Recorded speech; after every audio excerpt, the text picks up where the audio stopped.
एक सेठ जी ने बहुत सारे मंदिर बनवाए लेकिन कभी खुद गए नहीं। बहुत सारे पुजारी मंदिरों में रख दिए लेकिन कभी खुद ने जाकर के पूजा की नहीं।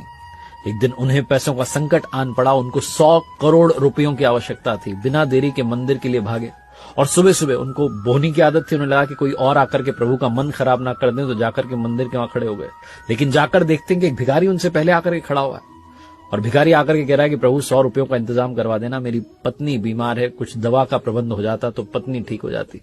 सेठ जी का दिमाग खराब हो गया कि आकर के ईश्वर का मन खराब कर रहा है सुबह सुबह 100 रुपयों के लिए। बिना देरी की जेब से निकाल करके 100 रुपए भिखारी को दिए और कहा चलो निकलो।